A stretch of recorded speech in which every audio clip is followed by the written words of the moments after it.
عليكم ورحمة الله وبركاته. إن الحمد لله نحمده ونستعينه ونستغفره ونعوذ بالله من شرور أنفسنا ومن سيئات أعمالنا. من يهده الله فلا مضل له ومن يضلل فلا هادي له وأشهد أن لا إله إلا الله وحده لا شريك له وأشهد أن محمدا عبده ورسوله. يا أيها الذين آمنوا اتقوا الله حق تقاته ولا تموتن إلا وأنتم مسلمون. أما بعد فإن خير الحديث كتاب الله وأصدق السنن سنن محمد صلى الله عليه وسلم وشر الأمور محدثاتها وكل محدثة بدعة وكل بدعة ضلالة وكل ضلالة في النار. أعوذ بالله من الشيطان الرجيم.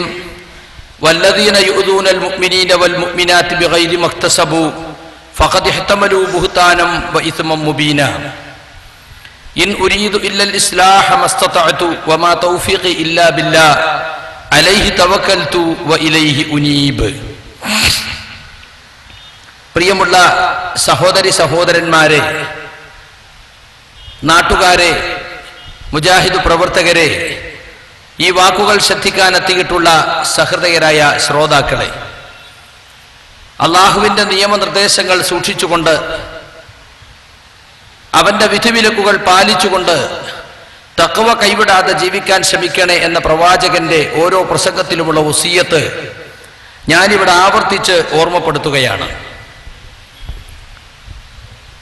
കഴിഞ്ഞ 10 വർഷത്തോളമായി ഈ തലശ്ശേരിയിൽ നാരകാപുരം മുജാഹിദ് പള്ളിയിൽ ഖുതുബ നിർവഹിച്ചുകൊണ്ടിരിക്കുന്ന, ഈ താലൂക്കിന്റെ വിവിധ ഭാഗങ്ങളിലുള്ള ആളുകൾ പങ്കെടുക്കുന്ന, ആ പള്ളിയുമായി ബന്ധപ്പെട്ട് പ്രവർത്തിക്കുന്ന ഒരെളിയ പ്രവർത്തകനാണ് ഞാൻ. 2001 ഇവിടെ അബ്ദുസ്സലാം സുല്ലമിക്കു ശേഷം ഞാനിവിടെ ഖതീബായി ചാർജ് എടുത്തത്. അതിനിടക്ക് ഏതാണ്ട് ഒരു 6 മാസത്തിലധികം നാദാപുരത്തേക്ക് മാറിയെങ്കിലും ബാക്കിയുള്ള എല്ലാ സമയവും വെള്ളിയാഴ്ച ഖുതുബക്ക് ഇവിടെ വരും. ഹജ്ജ് യാത്രയോ വിദേശ യാത്രയോ ഉണ്ടാകുമ്പോൾ മാത്രം പകരം ആളെ നിശ്ചയിക്കും. അങ്ങനെയായിരുന്നു പതിവ്. അങ്ങനെ എനിക്ക് കുറെ വർഷത്തെ ഹൃദയബന്ധമുള്ള ഒരു സ്ഥലമാണ് യഥാർത്ഥത്തിൽ ഇപ്പോൾ തലശ്ശേരി. സ്വാഭാവികമായും കേരളത്തിലുടനീളം നടക്കുന്ന വിവാദങ്ങളിൽ ഒരു വശത്ത് എൻ്റെ പേരാണ് പലരും ഉയർത്തിക്കാട്ടുന്നത്.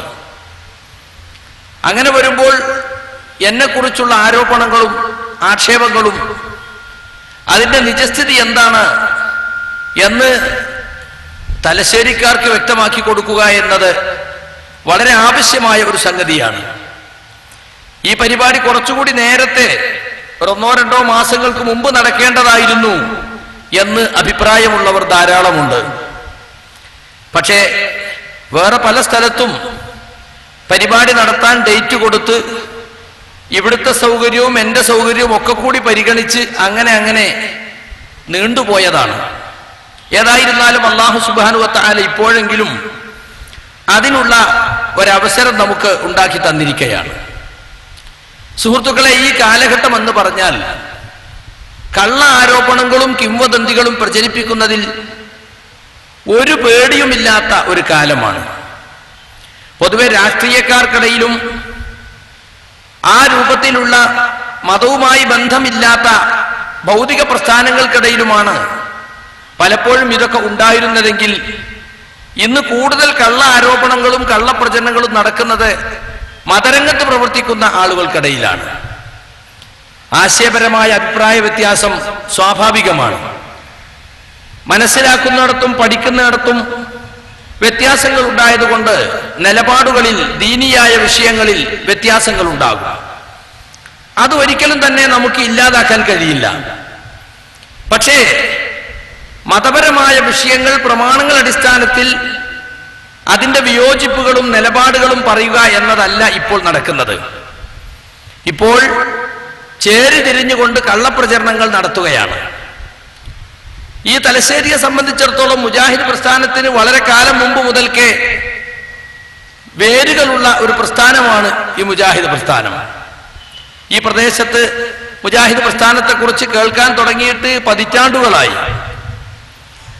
എന്നാൽ മുജാഹിദ് പ്രസ്ഥാനത്തിന്റെ ആദർശം അതെന്താണെന്നും അതിലിപ്പോൾ എന്തൊക്കെയോ മാറ്റങ്ങൾ വന്നിട്ടുണ്ടെന്നും പുതിയ കുറെ വാദങ്ങൾ ആരൊക്കെയോ കൊണ്ടുവന്നിട്ടുണ്ടെന്നുമൊക്കെയുള്ള കള്ളപ്രചരണങ്ങൾ നടന്നുകൊണ്ടിരിക്കുകയാണ്. എന്നെ സംബന്ധിച്ച് എനിക്ക് പറയേണ്ടതുണ്ട്. ഞാനാണ് മുജാഹിദ് പ്രസ്ഥാനത്തിലേക്ക് കുറെ പുതിയ വാദങ്ങൾ കൊണ്ടുവന്ന ആളെന്നും തൗഹീദ് അഥവാ അള്ളാഹുവിനെ മാത്രം പ്രാർത്ഥിക്കുക, അവനെ മാത്രം ആരാധിക്കുക എന്ന ആശയത്തിനു പകരം ജിന്നുകളോടും മലക്കുകളോടും പ്രാർത്ഥിക്കാം, അവരോട് സഹായം തേടാം, ഇസ്തിഗാസ നടത്താം എന്നൊക്കെ എനിക്ക് വാദമുണ്ട് എന്നാണ് പല ആളുകളും പറഞ്ഞു നടക്കുന്നത്. ഞാനുമായി ബന്ധമുള്ള കുറെ കാലത്തോളം എന്റെ ഖുത്ബ കേട്ട ആളുകൾ പോലും എന്നോടൊന്ന് ചോദിക്കാതെ, നിങ്ങൾക്ക് അങ്ങനെ വാദമുണ്ടോ എന്ന് അന്വേഷിക്കാതെ കള്ളപ്രചരണം നടത്തുകയാണ്. വ്യക്തമായ തെളിവ് നിങ്ങളുടെ കയ്യിലുണ്ടോ എന്നോട് ചോദിക്കേണ്ടതില്ല. ഞാൻ പ്രസംഗിച്ച, ഞാൻ എഴുതിയ രേഖ നിങ്ങളുടെ കയ്യിലുണ്ടെങ്കിൽ നിങ്ങൾക്ക് ധൈര്യമായി പറയാം, എന്നോട് ചോദിക്കേണ്ടതില്ല. പക്ഷെ രേഖ കിട്ടാതെ ഞാൻ പറഞ്ഞ ഒരു പ്രസംഗത്തിന്റെ ക്ലിപ്പോ വ്യക്തമായി ഞാൻ എഴുതിയ ഒരു ലേഖനമോ നിങ്ങളുടെ കയ്യിൽ കിട്ടാതെ ആരൊക്കെയോ പറഞ്ഞു കേൾക്കുന്നതിന്റെ അടിസ്ഥാനത്തിൽ ആരോപണം ഉന്നയിക്കുക എന്നത് വളരെ തെറ്റായ രീതിയാണ്. ഒരാളെ കുറിച്ചും തെളിവില്ലാത്ത ആരോപണം ഉന്നയിക്കാൻ പാടില്ല എന്ന് ഇസ്ലാം മതവുമായി ബന്ധമില്ലാത്ത പൊതുജനങ്ങൾക്ക് പോലും അറിയുന്ന കാര്യമാണ്. കുറ്റകരമാണത്. എന്നാൽ ഇത് ശിർക്കാരോപണമാണ്. ഒരു മുസ്ലിമിന് ചെയ്യാൻ സാധിക്കുന്ന തെറ്റുകളിൽ ഏറ്റവും വലിയ തെറ്റാണ് ശിർക്ക്. അള്ളാഹു അല്ലാത്തവരോട് പ്രാർത്ഥിക്കുക, അല്ലെങ്കിൽ അള്ളാഹുവിനോട് ചോദിക്കേണ്ട കാര്യം അള്ളാന്റെ മലക്കുകളോടോ ജിന്നുകളോടോ ചോദിക്കുക, ഇതൊക്കെ വലിയ തെറ്റാണ്, ഗുരുതരമായ തെറ്റാണ്. ശിർക്കിന്റെ ഗൗരവം ഞാൻ ഇവിടെ പറയേണ്ടതില്ല. ശിർക്കോടുകൂടി മരിച്ചാൽ അയാൾക്ക് സ്വർഗം ഹറാമാണ്, നരകമാണ് അയാൾക്കുള്ള സങ്കേതം. ഇന്നഹു മൻ യുശ്രിക് ബില്ലാഹി ഫഖദ് ഹറമല്ലാഹു അലൈഹിൽ ജന്ന വമഅവാഹുൻ നാർ. ആരെങ്കിലും അല്ലാഹുവിൽ ശിർക്ക് വെച്ചാൽ അയാൾക്ക് സ്വർഗം അല്ലാഹു നിഷിദ്ധമാക്കിയിരിക്കുന്നു, നരകമാകുന്നു അയാൾക്കുള്ള സങ്കേതമെന്ന് ഖുർആൻ പഠിപ്പിച്ചിട്ടുണ്ട്. എന്നു മാത്രമല്ല, മൻ മാത വഹുവ യുശ്രികു ബില്ലാഹി ശൈഅൻ ദഖലൻ നാർ. അല്ലാഹുവിൽ വല്ലതിനെയും പങ്കു ചേർത്തുകൊണ്ട് ആരെങ്കിലും മരണപ്പെട്ടു പോയാൽ അയാൾ നരകത്തിൽ കടക്കുന്നതാണ്. ഇത്ര ഗൗരവമുള്ള ഒരു കാര്യം, നമ്മുടെ സൽക്കർമ്മങ്ങളെയൊക്കെ നശിപ്പിച്ചു കളയുന്ന ഒരു കാര്യം, അത് ഒരാളിൽ ഉണ്ടെന്ന് പറയണമെങ്കിൽ വ്യക്തമായ സംശയരഹിതമായ തെളിവ് നമുക്കുണ്ടായിരിക്കണം. അതല്ലാതെ അത് പറഞ്ഞുകൂടാ. എന്നാൽ ഇന്നത്തെ സ്ഥിതിയിൽ പല ആളുകളോടും എത്ര തവണ ചോദിച്ചാലും ആ തെളിവുണ്ട്, ഞാൻ കേട്ടിട്ടുണ്ട്, ഞാൻ കാസറ്റ് കൊണ്ടുവരാറി, ആ പോയത് തന്നെ, പിന്നെ ഓനുമില്ല കാസറ്റും ഇല്ല, പിന്നെ ബൈക്കന്നെ വരൂല, പിന്നെ വർത്താനവും പറയില്ല. എത്ര ആളെന്നറിയോ? സക്കരിയ സലാഹിയെ കുറിച്ച് ഞാൻ കേട്ടിട്ടുണ്ട്, എന്റെ വീട്ടിലുണ്ട് കാസറ്റ്, ഒന്ന് കൊണ്ടുവരും, ഒന്ന് കേൾക്കട്ടെ. എന്നാ കൊണ്ടുവരാ? തിങ്കളാഴ്ച കൊണ്ടുവരും. 15 തിങ്കളാഴ്ച ഇപ്പൊ കഴിഞ്ഞിട്ടുണ്ടാവും, കാസറ്റ് ഇല്ല. അപ്പൊ എന്താ വെച്ചാൽ കേട്ടീമ കേട്ടത് പ്രചരിപ്പിക്കാണ്.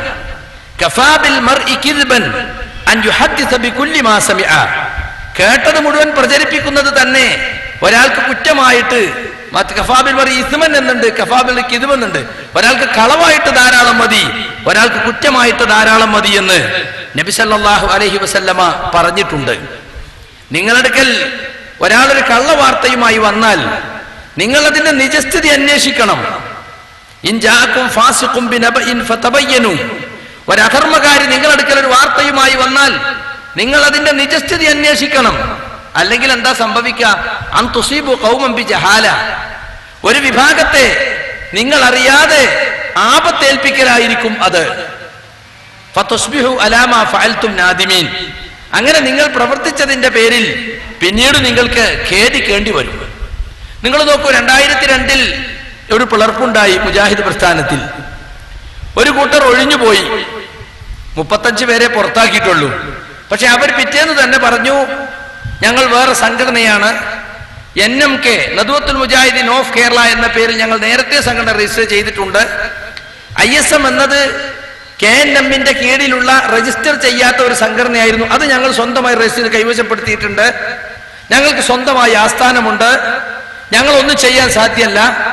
എന്നു മാത്രമല്ല, പ്രസ്ഥാനത്തിനകത്തുള്ള രണ്ട് ചിന്താധാരകൾ തമ്മിലാണ് ഇതുവരെയായി ആശയ സംഘടന നടന്നു വന്നിരുന്നത്. അവർ പത്രത്തിൽ കൊടുത്തതാ. ആശയപരമായ അഭിപ്രായ വ്യത്യാസങ്ങൾക്ക് പുറമെ സംഘടനാപരമായ ചില പ്രശ്നങ്ങളും ഉണ്ടായിരുന്നു എന്നാണ്. അവ രണ്ട് ചിന്താധാരകൾ ഉണ്ടായിരുന്നു ഈ പ്രസ്ഥാനത്തിനകത്ത്. ആ ചിന്താധാരകൾ തമ്മിലുള്ള ആശയ സംഘട്ടനം കുറെ കാലം നടന്നു. ആ സംഘട്ടനത്തിന്റെ അവസാനമായി ഒരു ചിന്താധാരക്കാർ പുറത്തുപോയി. അവർ പറഞ്ഞത്, ഞങ്ങൾ പുതിയ ചിന്താധാരയാണ്, ഈ പ്രസ്ഥാനത്തെ മുന്നോട്ട് നയിക്കുന്ന നവോത്ഥാനത്തിന്റെ ചിന്താധാര. എന്നാൽ ഇപ്പോൾ അതിനകത്തുള്ള KNMകാരോ അവർ അന്ധവിശ്വാസത്തിലേക്കും അതുപോലെ തന്നെ ഖുറാഫാത്തിലേക്കും നയിക്കുന്ന പിന്തിരിപ്പൻ ചിന്താധാരയാണ്.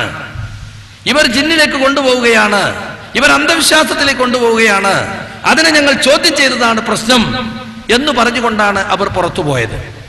എന്താണെന്നുണ്ടായ അഭിപ്രായ വ്യത്യാസം വളരെ വ്യക്തമാണ്. നമ്മൾ പ്രബന്ധം അവതരിപ്പിച്ചു, അവരും പ്രബന്ധം അവതരിപ്പിച്ചു. കാരണം പ്രശ്നം വന്നപ്പോ രണ്ടു കൂട്ടരെയും അന്ന് ഇന്നത്തെ പോലെയല്ല, KNMും KGയും ഒരു മധ്യസ്ഥ റോളിലാണ് നിന്നത്. ഇന്നൊരു പക്ഷം പിടിച്ച് പ്രസ്ഥാനത്തിൽ ചേരിതിരിവുണ്ടാക്കാൻ നേതൃത്വം കൊടുക്കുന്നത് നേതാക്കന്മാരാണ് ഇന്ന്. അന്നങ്ങനെയല്ല. അന്ന് KNMിൽ നിന്നും KGയിൽ നിന്നും പ്രത്യേകം ആളുകളെ തെരഞ്ഞെടുത്തൊരു കമ്മിറ്റി ഉണ്ടാക്കി അവർ രണ്ട് വിഭാഗത്തോടും പറഞ്ഞു, നിങ്ങൾക്ക് പറയാനുള്ള എഴുതി തരണം. ഞങ്ങൾ പ്രബന്ധം കൊടുത്തു, അവരും പ്രബന്ധം കൊടുത്തു. എന്നിട്ട് പ്രബന്ധം വായിച്ച് ഇവരുടെ മുമ്പിൽ അവതരിപ്പിച്ചു. എന്നിട്ട് ഞങ്ങളെ പ്രബന്ധം അവർക്കും കൊടുത്തു, അവരുടെ പ്രബന്ധം ഞങ്ങൾക്കും കൊടുത്തു. അടുത്ത സിറ്റിംഗിൽ അവരെ പ്രബന്ധത്തിന് ഞങ്ങൾ മറുപടി, ഞങ്ങളെ പ്രബന്ധത്തിന് അവർ മറുപടി. ഇങ്ങനെ 4 പ്രബന്ധം. അത് കഴിഞ്ഞതിന് ശേഷം ജമിയത്തുൽ ഉലമയുടെ മുമ്പിൽ ഞങ്ങൾ രണ്ടു കൂട്ടരും സംവാദം നടത്തി. ജമിയത്തുൽ ഉലമയുടെ എക്സിക്യൂട്ടീവ് മെമ്പർമാരുടെയും പിന്നെ ഈ കമ്മിറ്റിയുടെയും മുമ്പിൽ. അതിന്റെ CD നമ്മളിലുണ്ട്. അത് കഴിഞ്ഞു രണ്ടു കൂട്ടരും ഈ നടത്തിയ സംവാദവും ഈ 2 പ്രബന്ധങ്ങളും ഒക്കെ പരിശോധിച്ച ശേഷം ജമിയത്തുൽ ഉലമ ഒരു രാവും പകലും ഇരുന്ന് 18 തീരുമാനങ്ങൾ എടുത്തു. ആ തീരുമാനങ്ങൾ ഇന്നും നമ്മുടെ കൈവശമുണ്ട്.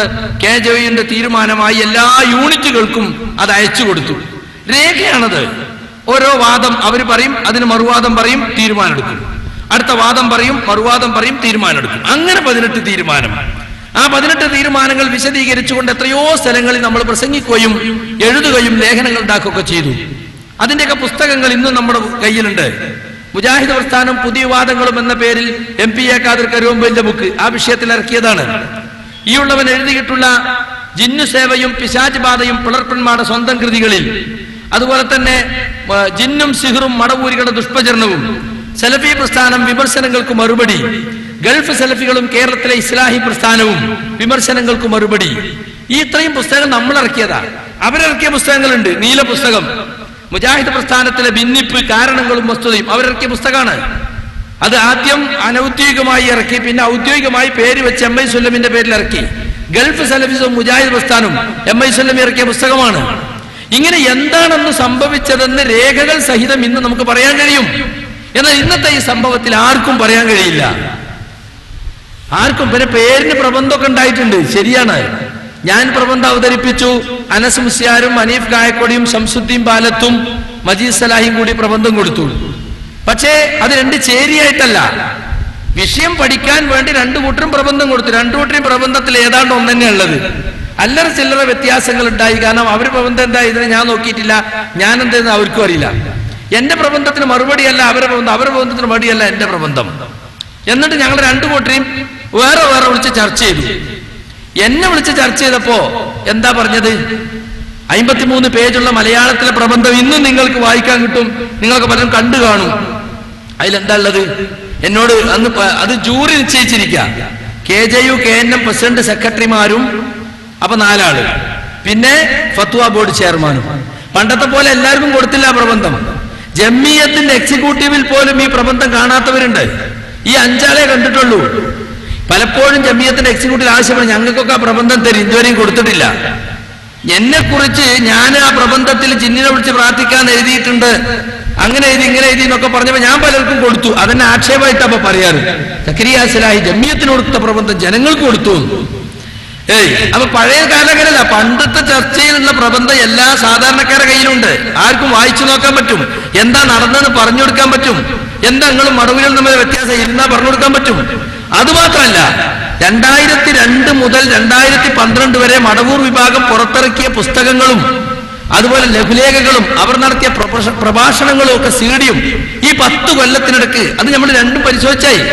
KNMന്റെ പുസ്തകവും KNMന്റെ അൽമനാറും ഇത് വിചിന്തനവും ഇതൊക്കെ പരിശോധിച്ച് ഈ രണ്ടും മുമ്പിൽ വെച്ചാൽ തന്നെ ഇത് രണ്ടും രണ്ടാണെന്നും ഇതൊരിക്കലും യോജിച്ചു പോകുന്നത് വ്യക്തമായി മനസ്സിലാക്കാൻ സാധിക്കും. എന്നാൽ അങ്ങനെയുള്ള ഒരു ക്ലാരിഫിക്കേഷനും ഒരു വ്യക്തതയും സുഹൃത്തുക്കളെ ഇന്നത്തെ ഈ പ്രശ്നത്തിൽ ഉണ്ടായിട്ടില്ല എന്നതാണ് ഈ പ്രശ്നത്തെക്കുറിച്ച് നിങ്ങൾ മനസ്സിലാക്കേണ്ടത്. എന്താണെന്ന് ചോദിച്ചാൽ പോലും നേതാക്കന്മാർക്ക് പോലും വ്യക്തമായ മറുപടി പറയാൻ കഴിയാത്ത ദുരവസ്ഥയാണ് ഇന്ന് നിലനിൽക്കുന്നത്. ഒരു ഉദാഹരണം പറയാ, സക്കരിയ സലാഹിയെ പുറത്താക്കി. ശരി, എന്തിനാ പുറത്താക്കിയത്? വ്യക്തമായൊരു മറുപടി ഉണ്ടോ? മൊത്തത്തിൽ പ്രസ്താവന എന്താ? പ്രബോധന മര്യാദകൾക്കും പ്രഖ്യാപിത ആദർശങ്ങൾക്കും അതിൽ പ്രവർത്തിച്ചു. തൊള്ളച്ചൊറുക്കുള്ള വാക്കുന്നല്ലാതെ എന്താണത്? എന്താണ് ആ കുറ്റം സ്പെസിഫൈ ചെയ്ത് കൃത്യമായി പറയാൻ പറ്റുമോ? പ്രഖ്യാപിത ആദർശങ്ങൾക്കെതിരെ മുജാഹിദ് പ്രസ്ഥാനത്തിന് പ്രഖ്യാപിതമായ ഒരു ആദർശവും പ്രഖ്യാപിതമല്ലാത്ത വേറൊരു ആദർശം ഉണ്ടോ? ഇല്ല. അതിരിക്കട്ടെ, ഇനി പ്രഖ്യാപിതമായ ഏത് ആദർശത്തിനെതിരെ എന്തു പറഞ്ഞു? നിങ്ങളൊന്ന് ചോദിച്ചു നോക്കൂ.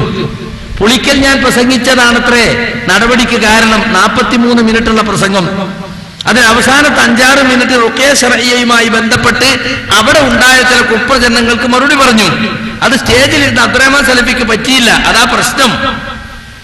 എന്നാൽ ആ പ്രസംഗത്തിൽ ഇന്നത് ഖുർആനിനെതിരാണ്, ഇന്നത് ഹദീസിനെതിരാണ്, സലഫുകളുടെ നിലപാടുകൾക്കെതിരാണ്, നമ്മുടെ ആദർശത്തിനെതിരാണ് എന്ന് പറഞ്ഞു തരാൻ ഇതുവരെയും നമ്മുടെ നേതൃത്വത്തിന് സാധിച്ചിട്ടില്ല. ഇന്ന് നിങ്ങൾ ഫോൺ ചെയ്തു എന്താ സക്കരിയ സലാഹിക്കുള്ള കുറ്റം കൃത്യമായിട്ട് ഇങ്ങോട്ട് പറയുന്നു പറഞ്ഞ അദ്ദേഹത്തെ പുറത്താക്കുന്നതിന് മുമ്പ് നിങ്ങൾ കണ്ടെത്തിയ കുറ്റം എന്താണ്? ഇപ്പൊ കുറ്റപത്രം എന്ന് പറഞ്ഞ് 23 നടപടിക്രമങ്ങൾ 6 വർഷമായി എന്നെ തിരുത്താൻ വേണ്ടി സ്വീകരിച്ച നടപടികൾ എന്ന് പറഞ്ഞു വായിച്ചും നോട്ടീസാക്കി നടക്കുന്നുണ്ട്. പക്ഷെ നാളിതുവരെ ആ കുറ്റപത്രം എനിക്ക് തന്നിട്ടില്ല. കുറ്റപത്രം ആദ്യം കൊടുക്കേണ്ടത് പ്രതിയായ എനിക്കല്ലേ? നാടൻ കോടതിയിൽ പോലും ചെയ്യേണ്ട കുറ്റപത്രം വായിച്ചു കേൾപ്പിക്കും. എന്നിട്ട് ജഡ്ജി ചോദിക്കും വല്ലതും പറയാനുണ്ടോ? അതുകൂടി കേട്ടിട്ടാണ് ജഡ്ജി ഫൈനൽ വിധി പറയാ. എന്നാൽ ഇന്ന് വരെ എനിക്ക് കുറ്റപത്രം തന്നിട്ടില്ല. എന്താണ് എന്റെ കുറ്റമെന്ന് ബോധ്യപ്പെടുത്തിയിട്ടില്ല. അപ്പോ എല്ലാം പുകമറകളാണ്. സാധാരണക്കാരെന്താ പറയാന്നറിയോ? AP TP ഒക്കെ അല്ലേ അദ്ദേഹത്തെ പുറത്താക്കിയത്, നമ്മളല്ലല്ലോ, നമ്മൾ പുറത്താക്കിയതല്ലല്ലോ. അപ്പൊ എന്തെങ്കിലുമൊക്കെ കാരണം ഇല്ലാതെ പുറത്താക്കോ? എന്തെങ്കിലുമൊക്കെ ന്യായമായ കാരണം ഉണ്ടാവും.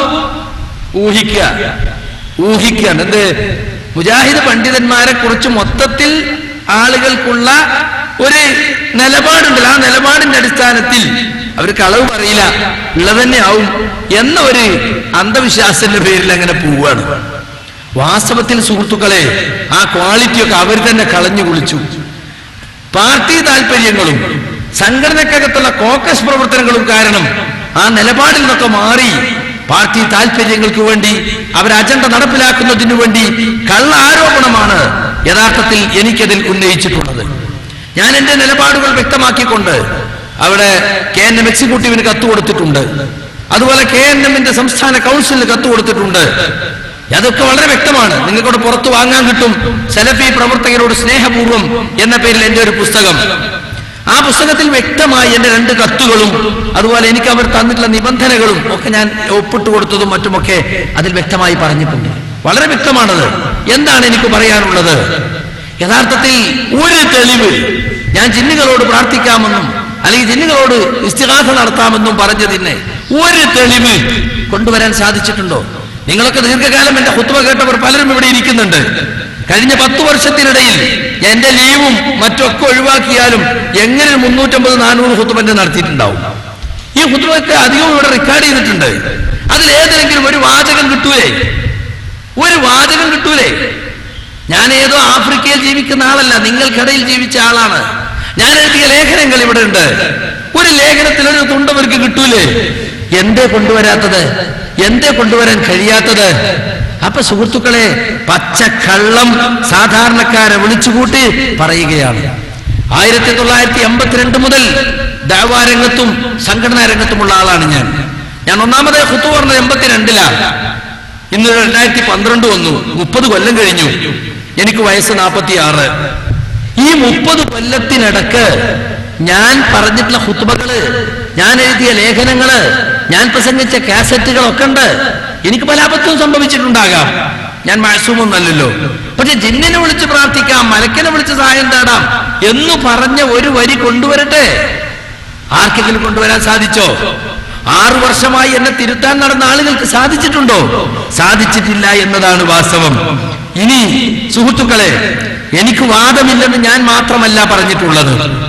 ഈ പ്രസ്ഥാനത്തിന്റെ പ്രവർത്തകരായി എന്നോടൊപ്പം ഈ ശിർക്കാരോപണം ആദ്യം കൊണ്ടുവന്നത് ആരാ? മടവൂർ വിഭാഗമാണ് കൊണ്ടുവന്നത്. അന്ന് അവർക്ക് കൊടുത്ത മറുപടി എന്തോ, ആ മറുപടിയിൽ നമ്മൾ അന്ന് വ്യക്തമായി പറഞ്ഞിട്ടുണ്ട്, ഈ പ്രസ്ഥാനത്തിൽ ആർക്കും അങ്ങനെ ഒരു വാദമില്ലെന്ന്. ഇൻഷാ അല്ലാഹ് മഗ്‌രിബിന് ശേഷം അതുമായി ബന്ധപ്പെട്ട ക്ലിപ്പുകൾ ഞാൻ നിങ്ങളെ കാണിക്കാൻ ഉദ്ദേശിക്കുന്നുണ്ട്. ഇവിടെ ആളുകൾക്ക് അറിയേണ്ട വേറെ ചില സംഗതികളുണ്ട്.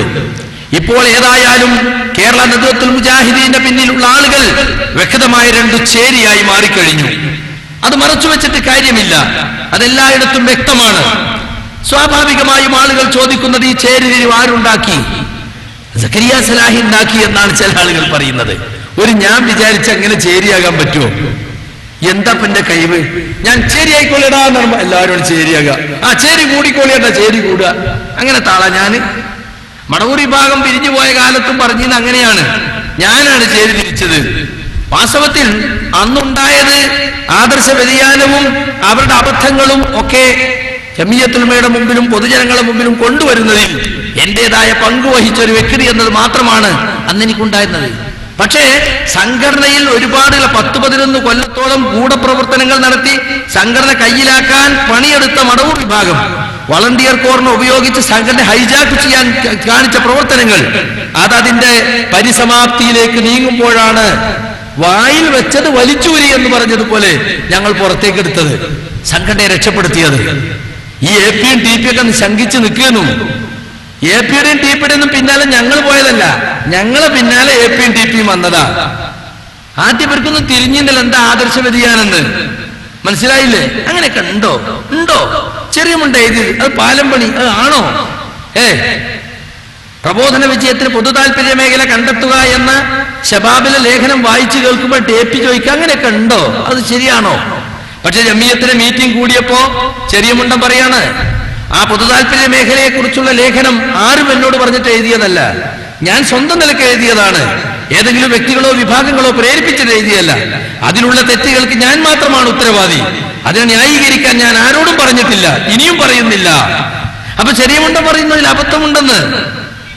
പക്ഷേ APക്ക് ആദ്യം ബോധ്യായിരുന്നില്ല. ഞാനിതൊരു ഉദാഹരണം പറഞ്ഞതാ. ഇങ്ങനെ അന്ന് ആദർശ വ്യതിയാനവുമായി ബന്ധപ്പെട്ട പല പ്രശ്നങ്ങളും ആദ്യമൊക്കെ ഞങ്ങൾ സംഘടനയെ കാത്തു നിന്നിരുന്നെങ്കിൽ ഇന്ന് ഈ സംഘടന ഈ രൂപത്തിലാകുമായിരുന്നില്ല. മടവൂർ വിഭാഗത്തിന്റെ കുതന്ത്രങ്ങൾക്ക് വഴങ്ങി സംഘടനയെ വേറെ എവിടെയോ എത്തിക്കുമായിരുന്നു. എന്നാൽ ഇപ്പൊ സംഘടന ഭദ്രമായി, യൂണിറ്റുകളൊക്കെ ഭദ്രമായി, പള്ളി മദ്രസൊക്കെ ഭദ്രമായി ഒക്കെ കഴിഞ്ഞപ്പോൾ കാര്യം കഴിഞ്ഞപ്പോ കരിവേപ്പില പുറത്ത് എന്നെ അവർ പുറത്താക്കി. ഞാൻ ഈ വിചാരണയ്ക്ക് പോയപ്പോ ഒരിക്കൽ ചോദിച്ചു TPയോട്, TP സംഘടനയിൽ പ്രശ്നമുണ്ടായപ്പോ എന്നെ സ്നേഹിക്കുന്ന എന്റെ കൂട്ടുകാർ ഒരുപാട് അപ്പുറത്തുണ്ടായിട്ടും ഞാൻ നിങ്ങളൊപ്പല്ലേ നിന്നത്? അതെന്തിന്റെ പേരിലാണ് നിന്നത്? ആദർശത്തിന്റെ പേരിലാണ് ഞാൻ നിങ്ങളൊപ്പം നിന്നത്. അത് നിങ്ങൾ മറന്നോന്ന് ചോദിച്ചാൽ നിങ്ങളെ കസേര ഭദ്രമായപ്പോ നിങ്ങളിപ്പോ അത് മറക്കുകയാണ്. ഒന്നും പറയാൻ സാധിച്ചിട്ടില്ല അവർക്ക്. അതുപോലെ കാര്യമാണ്, എനിക്കത് പ്രശ്നമല്ല. ആര് പുറത്താക്കിയാലും അള്ളാഹുവിന്റെ ദീൻ കഴിയാവുന്നത്ര എന്നെ കൊണ്ട് ഞാൻ മനസ്സിലാക്കിയ സത്യം തുറന്നു പറഞ്ഞുകൊണ്ട് മുന്നോട്ട് പോകും. അതിനാരനുവാദം തന്നില്ലെങ്കിലും കേൾക്കാൻ അത്ര ആളുണ്ട് എന്നത് പ്രശ്നമല്ല. എന്റെ നിലപാട് യഥാർത്ഥത്തിൽ അതാണ്. എന്റെ മാന്യ സഹോദരങ്ങളോട്, മുജാഹിദ് പ്രവർത്തകരോട് വിശേഷിച്ചും എനിക്ക് പറയാനുള്ളത്, ഈ ചേരിതിരിവ് ഞാൻ ഉണ്ടാക്കിയതല്ല. ഞാനിപ്പോൾ ഈ വിഷയവുമായി പുറത്തിറങ്ങിയത് ഈ സെപ്റ്റംബർ 8 മാത്രമാണ്. കഴിഞ്ഞ KNM ഇലക്ഷൻ കാലത്താണ് ഈ ചേരിതിരിവ് യഥാർത്ഥത്തിൽ ഉണ്ടായത്. അത് ബോധപൂർവം ഉണ്ടാക്കിയതാണ്. 2011 ആഗസ്റ്റിലാണ് KNM ഇലക്ഷൻ പ്രഖ്യാപിച്ചത്. എന്നാൽ KNM ഇലക്ഷൻ പ്രഖ്യാപിക്കുന്നതിന് 3 മാസം മുമ്പ് തന്നെ ജൂൺ മാസത്തിൽ, ജൂലൈ ആഗസ്റ്റ് ജൂൺ മാസത്തിൽ തന്നെ കേരള ജമിയത്തുൽ ഉലമയുടെ ബാനറിൽ ഒരു ആദർശ വിശദീകരണം നടത്താൻ തുടങ്ങി. പലരും വന്ന് ചോദിച്ചു, എന്താ ഒരു പുതിയ ആദർശ വിശദീകരണമൊക്കെ? 1 നൂറ്റാണ്ട് പിന്നെടുത്ത പ്രസ്ഥാനത്തിന് പുതിയ വല്ല ആദർശവും പറയാനുണ്ടോ? വാസ്തവത്തിൽ അത് സംഘടനക്കകത്തുള്ള ആളുകളെ തെരഞ്ഞെടുപ്പിന് മുന്നോടിയായി ചേരിതിരിക്കാനുള്ള ഗ്രൂപ്പ് യോഗങ്ങളായിരുന്നു. യാതൊരു സംശയമല്ല. അതിൽ പ്രസംഗിക്കുന്ന പ്രത്യേക ആളുകൾ മാത്രം. ജമിയത്തിന്റെ എക്സിക്യൂട്ടീവിൽ തന്നെ 25ഓളം ആളുകളുണ്ട്. അതിന് പുറമെ ദഅവാ സമിതിയുണ്ട്, ഫത്വാ ബോർഡുണ്ട്. അതിലുള്ള ആളുകളൊക്കെ ഉണ്ടായിട്ട് 3-4 ആള് മാത്രമാണ് ഈ ആദർശ വിശദീകരണത്തിൽ പ്രസംഗിക്കുന്നത്. എന്തേ അങ്ങനെ വന്നത്? അതൊരു കോക്കസ് പ്രവർത്തനമായിരുന്നു. അങ്ങനെ നിങ്ങൾ കേട്ടിട്ടുണ്ടാവും CD ടവറിൽ വെച്ച് TP പറഞ്ഞത്, അള്ളാഹു അല്ലാത്തവരോട് പ്രാർത്ഥിക്കാൻ പറ്റൂല എന്നൊരു ചർച്ച നമുക്കിടയിൽ ഉണ്ടായി. നഊദു ബില്ലാഹ്. കണ്ടോ, അള്ളാഹുവിനോട് അള്ളാഹുവോട് പ്രാർത്ഥിക്കണോ അള്ളാഹ് അല്ലാത്തവരോട് പ്രാർത്ഥിക്കണോ എന്നൊരു ചർച്ച നമുക്കിടയിൽ ഉണ്ടായി എന്നും അദ്ദേഹം അതിൽ പറയുന്നുണ്ട്. വാസ്തവത്തിൽ അങ്ങനെ ഒരു ചർച്ച ഉണ്ടായിട്ടുണ്ടോ? പല വേദികളിൽ നാം വെല്ലുവിളിച്ചു. TP നിങ്ങൾ പറഞ്ഞല്ലോ മുജാഹിദുകൾക്കിടയിൽ അങ്ങനെ ഒരു ചർച്ച ഉണ്ടായി. ഏത് യൂണിറ്റിലാണ് ആ ചർച്ച ഉണ്ടായത്? ആരൊക്കെയാണ് ആ ചർച്ചയിൽ പങ്കെടുത്തത്? അള്ളാഹു അല്ലാത്തവരോടും പ്രാർത്ഥിക്കാം എന്ന് പറഞ്ഞ ആ മുജാഹിദ് പ്രവർത്തകൻ ആരാണ്? നിങ്ങൾ വ്യക്തമാക്കി തരണം. ഇതുവരെ കോക്കസിന് ഇത് പറയാൻ സാധിച്ചിട്ടില്ല. അത് തനിച്ച ഇലക്ഷൻ പ്രചരണമായിരുന്നു. മുജാഹിദുകളിൽ ഒരു വിഭാഗം ജിന്നും സിഗറും പറഞ്ഞ് ശിർക്കിലേക്ക് പോയിട്ടുണ്ട്. തൗഹീദിൽ ഈ സംഘടനയെ പിടിച്ചു നിർത്താൻ ശ്രമിക്കുന്നത് ഞങ്ങളാണ്, അതുകൊണ്ട് ഈ തെരഞ്ഞെടുപ്പിൽ ഞങ്ങളെ വിജയിപ്പിക്കണം എന്ന സന്ദേശമായിരുന്നു യഥാർത്ഥത്തിൽ അത്. നിങ്ങൾ നോക്ക്, എല്ലായിടത്തും ഇലക്ഷന് മുമ്പായി ആദർശ വിശദീകരണം നടന്നിരിക്കണം എന്ന് തീരുമാനിച്ചു. കണ്ണൂർ ജില്ല തന്നെ നമുക്കെടുക്കാം. കണ്ണൂർ ജില്ലയിൽ എല്ലാ ശാഖകളിലും മെമ്പർഷിപ്പ് വിതരണം കഴിഞ്ഞു. പക്ഷേ തെരഞ്ഞെടുപ്പ് നടക്കുന്നില്ല. എന്താ? ഇവിടെ ആദർശ വിശദീകരണം എന്ന ഇലക്ഷൻ പ്രചാരണം നടന്നിട്ടില്ല. അപ്പൊ എന്ത് ചെയ്തു? ഒക്ടോബർ 15 അന്യായമായി നീട്ടിവെച്ചു. എന്നിട്ട് ഒക്ടോബർ 14 ആദർശ വിശദീകരണം. ആ ആദർശ വിശദീകരണത്തിന് കാടളയ്ക്ക് പ്രചരണം നടത്തി സംഘടനയുടെ മുഴുവൻ സംവിധാനങ്ങൾ ഉപയോഗിച്ച ആളുകളെയൊക്കെ കണ്ണൂരിൽ വിളിച്ച് അവിടെ വെച്ച് ആദർശ വിശദീകരണം. അത് കേട്ട ആളുകളൊക്കെ മുജാഹിദ് പ്രസ്ഥാനത്തിൽ എന്തൊക്കെയോ പുകയുന്നുണ്ട്, 2 ചേരിയുണ്ടെന്ന് മനസ്സിലാക്കി. ഗൂഢപ്രവർത്തനങ്ങളിലൂടെ ഓരോ യൂണിറ്റിലും അതിന്റെ ബാക്കി പ്രവർത്തനങ്ങൾ നടത്താൻ ആളെ ഏൽപ്പിച്ചിരുന്നു. 2 മനസ്സുമായിട്ടാണ് ആളുകൾ അന്ന് തിരിച്ചു പോകുന്നത്. അങ്ങനെയാണ് പല ശാഖകളിലും വോട്ടെടുപ്പുകൾ നടന്നത്. എന്ന് മാത്രമല്ല, പല സ്ഥലത്തും വോട്ട് പിടുത്തം, വെല്ലുവിളി എന്തെല്ലാം ഉണ്ടായി. അവരൊരു ഗ്രൂപ്പ് ഗൂഢമായി തെരഞ്ഞെടുപ്പിൽ കളിക്കുകയും അത് മനസ്സിലാക്കിയ ചിലരൊക്കെ ബദൽ കളിച്ചു. പലയിടത്തും മനസ്സിലാക്കാൻ സാധിച്ചില്ല. സാധിച്ചാൽ തന്നെ കളിക്കാൻ കഴിയാത്തവരാണ് പലയിടത്തും ഉണ്ടായിരുന്നത്. കാരണം ഇങ്ങനൊരു കളി നടത്താൻ ഇവർ തീരുമാനിച്ചത് 2011 ജൂൺ 6 CD ടവർ എന്ന മുജാഹിദ് സെന്ററിന്റെ പുതിയ ആസ്ഥാനത്ത് നടന്ന ഒരു ഗ്രൂപ്പ് മീറ്റിംഗ് ആയിരുന്നു. ആ ഗ്രൂപ്പ് മീറ്റിംഗ് എന്ന് പറഞ്ഞാൽ അബ്ദുറഹ്മാൻ സലഫിയും നൂർഷയും വിളിച്ചു ചേർത്ത ഒരു ഗ്രൂപ്പ് മീറ്റിംഗ്. അത് അബ്ദുൽ റസാഖ് ബാക്കവി, KV അബ്ദുൽ ലത്തീഫ് മൗലവി, നിയമത്തുള്ള ഫാറൂഖി, അതുപോലെ തന്നെ ഈ പറഞ്ഞ അനീഫ കായക്കൊടി, അനസ് മുസ്ലിയാര്, KKP അബ്ദുള്ള, ആ ചാരന്റെ സഹായിയായ സിദ്ദീഖ്